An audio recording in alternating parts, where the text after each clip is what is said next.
सोच के देखिए, अगर आपका एक्सीडेंट हो जाए और अगली सुबह जब आप उठें तो आप में एक सुपर हीरो जैसी शक्ति आ जाए तो कैसा होगा।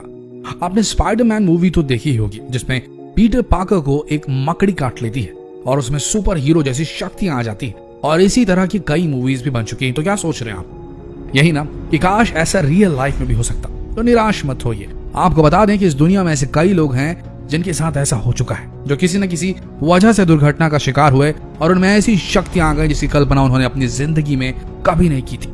तो आइए मिलवाते हैं आपको कुछ ऐसे ही लोगों से जिनकी जिंदगी को एक दुर्घटना ने हमेशा हमेशा के लिए बदल कर रख दिया। Number 8, Jason Paget.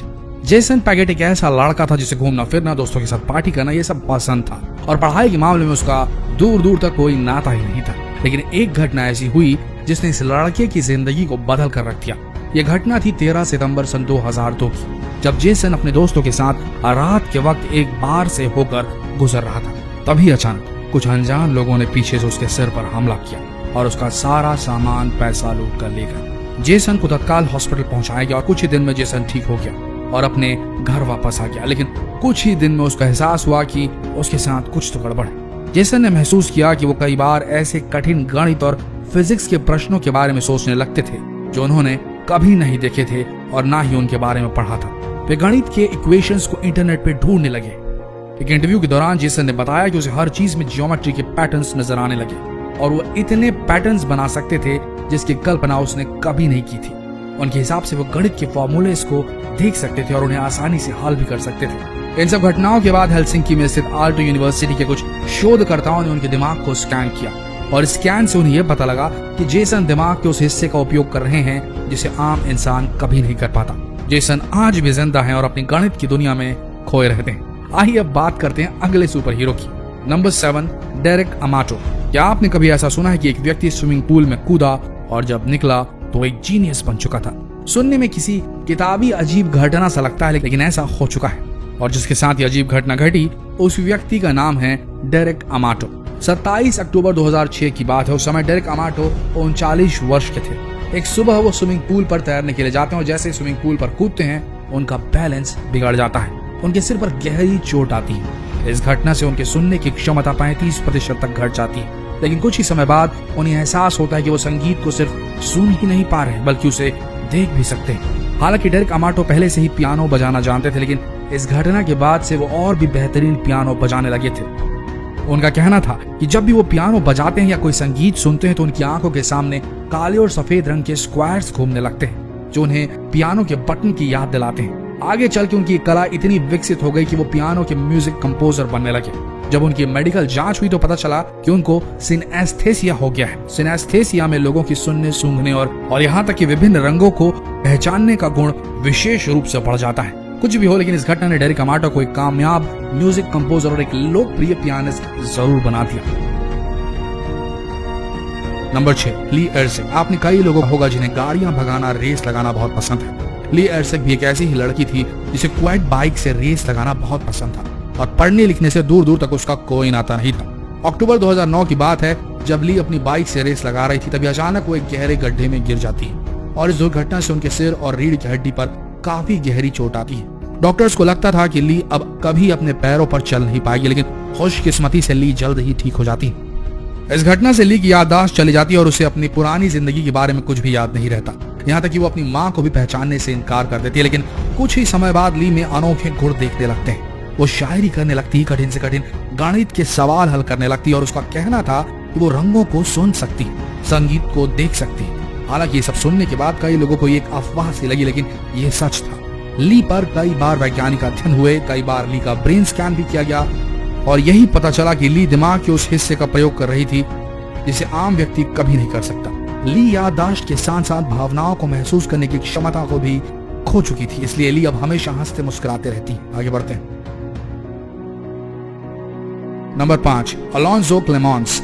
अलोन्जो क्लेमेंस एक बहुत ही फेमस मूर्तिकार है, लेकिन ये इतने लोकप्रिय मूर्तिकार कैसे बने इसके पीछे एक बहुत ही अजीब घटना है। अलोन्जो जब छोटे थे तब उनके सिर पर बहुत गहरी चोट लगी थी। उनके दिमाग में चोट लगने की वजह से उनमें डेवलपमेंटल डिसेबिलिटी आ गई थी, जिस कारण से अलोन्जो ना ही अपने हाथ से खाना खा पाते थे और ना ही अपने जूते के फीते तक बांध पाते थे। लेकिन इस चोट से उन्हें एक वरदान भी प्राप्त हुआ।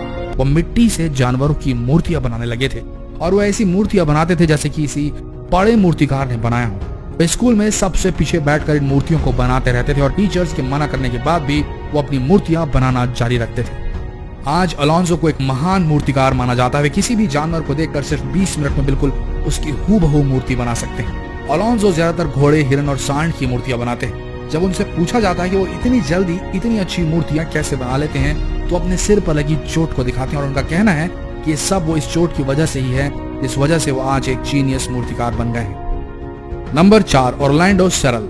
दोस्तों, एक घटना है 15 जनवरी 1979 की, जब ऑरलैंडो सिर्फ 10 साल के थे।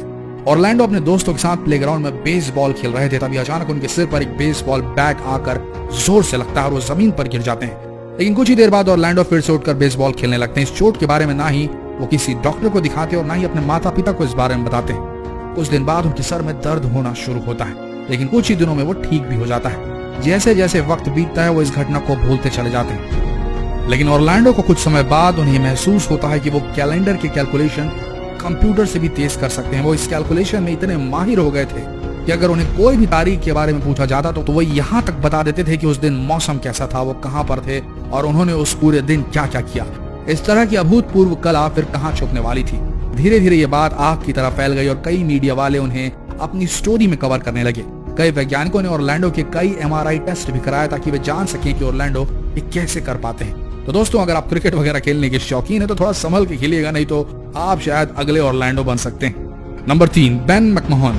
दोस्तों, चाइनीज को दुनिया की सबसे कठिन भाषा माना जाता है, लेकिन क्या आपने कभी ऐसा सुना है कि कोई व्यक्ति जिसे कभी चाइनीज बोलना या लिखना ना आता हो वो अचानक से चाइनीज बोलने लिखने लग जाए? है ना हैरानी की बात। लेकिन दोस्तों, ऐसी एक घटना ऑस्ट्रेलिया में हुई थी। बेन मैकमोहन एक ऐसे व्यक्ति थे जो न कभी चीन गए और ना ही उन्होंने कभी चाइनीज बोलना सीखा, लिखना या कभी भी कुछ ऐसा किया। बेन मैकमोहन एक दिन अपनी कार से कहीं जा रहे थे, तभी अचानक उनका एक्सीडेंट हो जाता है और वो कोमा में चले जाते हैं। कुछ हफ्ते बाद जब उन्हें होश आता है तब वो अचानक नर्स से चाइनीज में बात करने लगते हैं, जिससे नर्स बिल्कुल भी नहीं समझ पाती। फिर वो नर्स से एक पेपर और पेन मांगते हैं और चाइनीज में लिखते हैं कि मम्मी पापा, मैं आपसे बहुत प्यार करता हूँ, मैं जल्द ठीक हो जाऊंगा। डॉक्टर्स इस बात से हैरान थे कि ये कैसे हो सकता है, एक व्यक्ति अचानक से चाइनीज कैसे बोल सकता है। खैर, बेन को वापस अंग्रेजी सीखने में 2 से 3 दिन का समय लगा और ठीक होने के बाद बेन ऑस्ट्रेलिया से शंघाई अपनी पढ़ाई पूरी करने के लिए चले गए थे।